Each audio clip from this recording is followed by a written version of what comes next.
A gente acha que um profissional de saúde tem que atender pacientes no Brasil inteiro, de onde ele estiver. E todos os brasileiros têm direito, especialmente num país como o nosso, que tem vazios aí de assistenciais que precisam de ter acesso.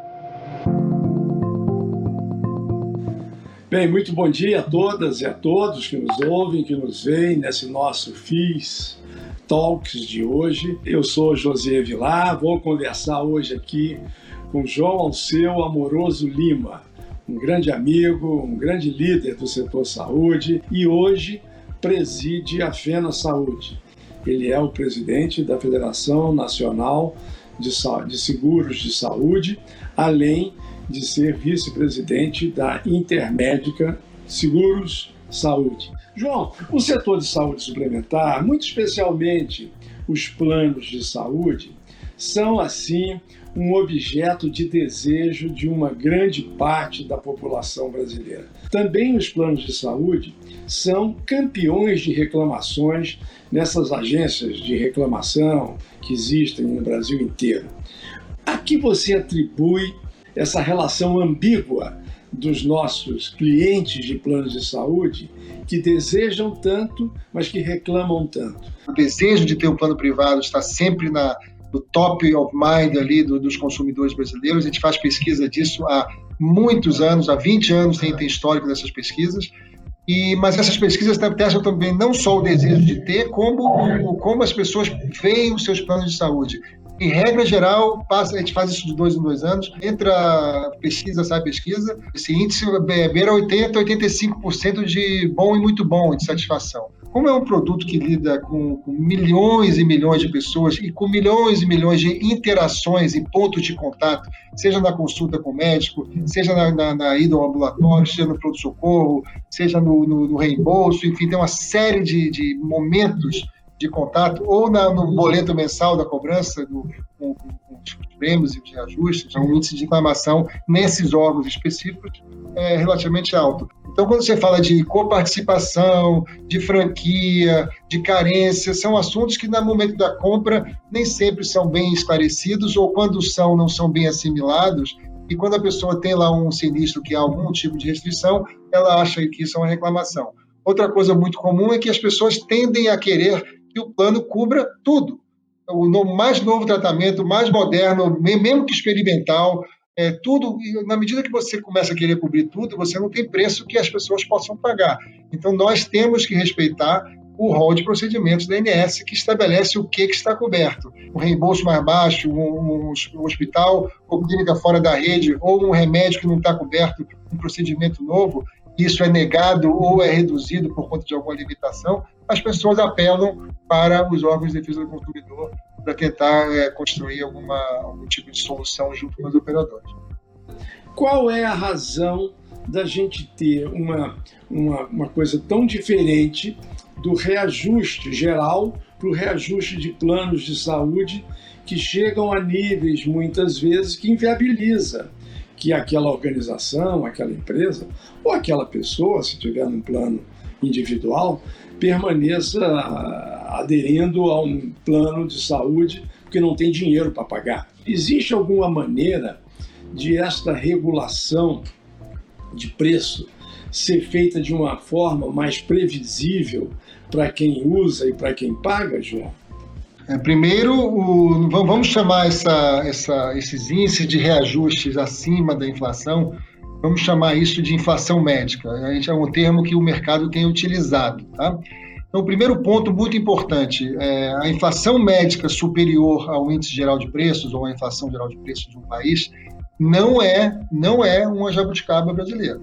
Isso acontece em todo o mundo, especialmente, é mais visível, especialmente em mercados que têm algum setor privado também, mas mesmo naqueles mercados europeus, de maneira geral, são sistemas públicos, né, de governo, isso acontece também.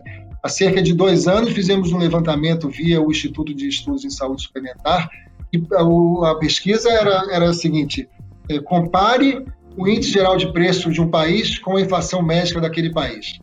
E o Instituto de Estudos de Saúde Suplementar, com base em pesquisas de algumas consultorias mundiais como a AIO e a MASH, e a MESA, ela levantou isso para 35 países. 35 países.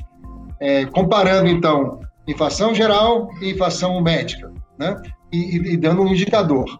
Nesta lista, que inclui Brasil naturalmente, mas inclui Estados Unidos, China, Inglaterra, os países europeus de uma maneira geral, Canadá, Argentina, enfim, do mundo inteiro, Austrália, por aí vai. Nesta lista, o Brasil ficou na 15ª colocação, ficou ali no meio, com uma inflação, a base era 2016, tá? A inflação médica naquele ano foi 3,5 vezes o índice geral de preços. Era algo assim como 3,5, 4 de inflação com 15 de inflação médica, vamos supor, coisa parecida. E há muitos países em situação pior do que o Brasil com esse multiplicador, inclusive o próprio Estados Unidos, que tinha um multiplicador de inflação de médica maior do que a inflação geral de preços. O primeiro fator, o vetor que influencia isso é a longevidade. Ora, estamos vivendo mais, o número de pessoas hoje com 90, 100 anos é muito maior do que antigamente, e você consome muito mais produtos e cobertura de saúde, seja em sistema público ou privado, nas idades mais avançadas. Outra coisa no Brasil, a demografia, que está um pouco associado também à longevidade, mas a demografia quer dizer o seguinte: a pirâmide etária brasileira, hoje, que era uma pirâmide há alguns anos atrás, hoje é um barril.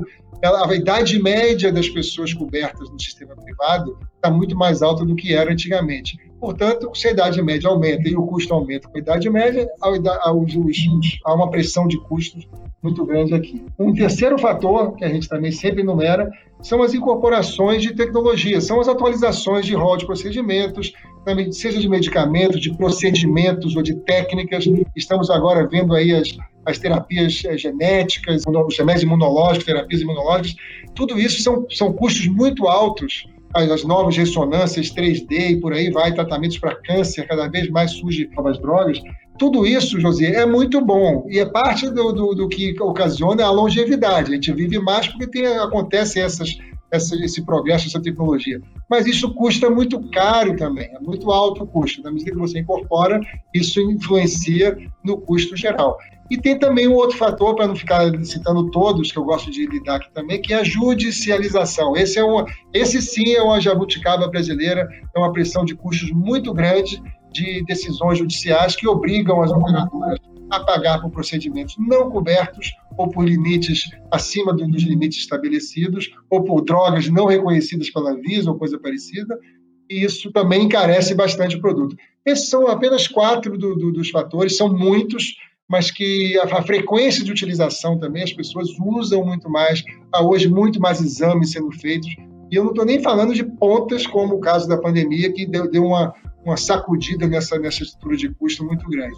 Mas esses fatores todos justificam e provam e mostram o porquê de reajustes mais altos do que a inflação geral. As operadoras são meras repassadoras de um sistema mutualista. Se está todo mundo usando muito, vai se gastar muito. Você acha que não, João? O primeiro mito, que o seguro, o plano de saúde é caro. Desculpe, não é caro. Ele reflete o tamanho da conta do custo médico. Eu acho que nós temos aqui no Brasil claramente um problema de renda, que rendas mais baixas, o produto parece caro. Mas quando você analisa as margens dos negócios das operadoras, são margens que giram ali, até melhorou um pouco, mas no final de entre 5% e 10% de resultado. São margens que, se tivessem margens de 40%, 50%, você poderia dizer, estão cobrando muito, estão ganhando muito dinheiro.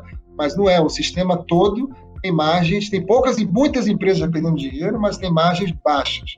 Esse é um ponto. O outro, as operadoras não são mera repassador de custo. Isso é um outro mito.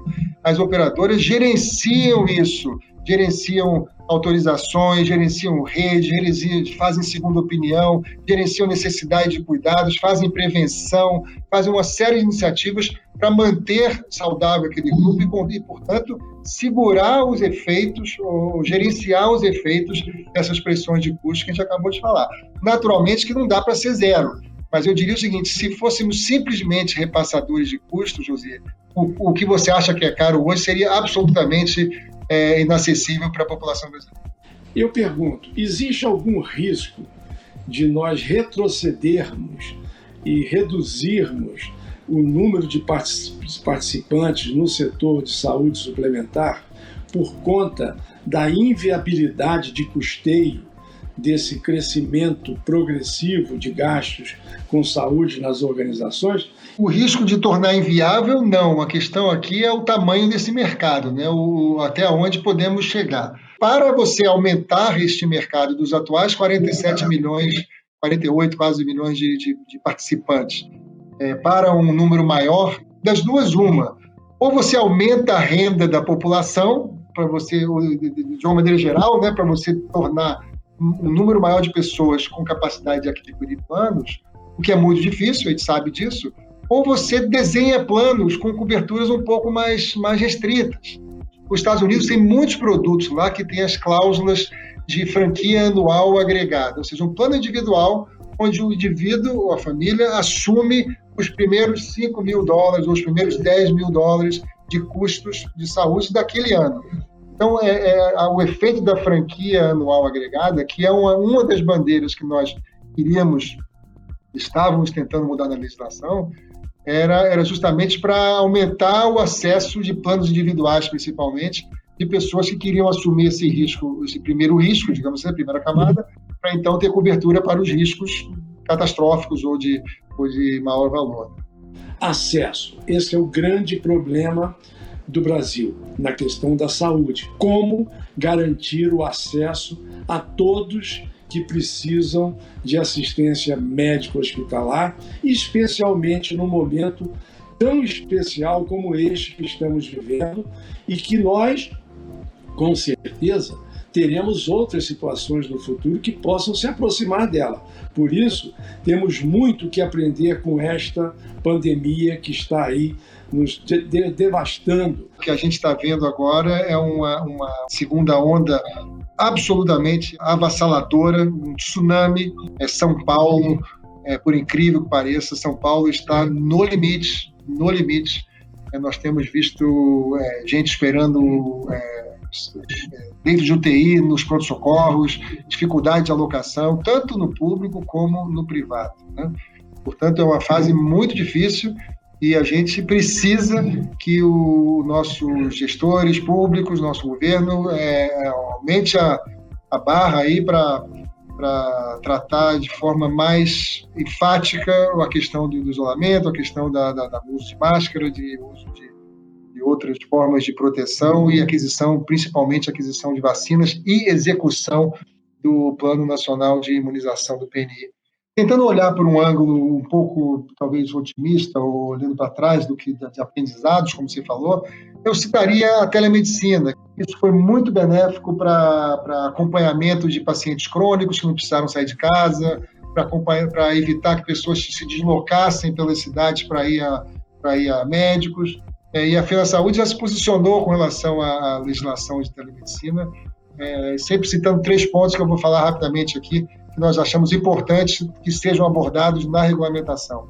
Um deles é a territorialidade, ou seja, é a possibilidade de um médico ou um profissional de um município ou de um estado atender pacientes de outro município ou de outro estado. Isso parece simples, alguém talvez esteja ouvindo isso agora e fala assim, mas não é assim?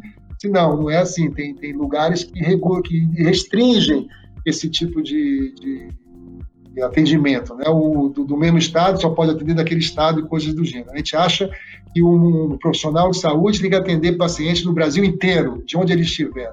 E todos os brasileiros têm direito, especialmente num país como o nosso, que tem vazios aí de assistenciais que precisam de ter acesso. O outro ponto é a questão da remuneração do médico por telemedicina.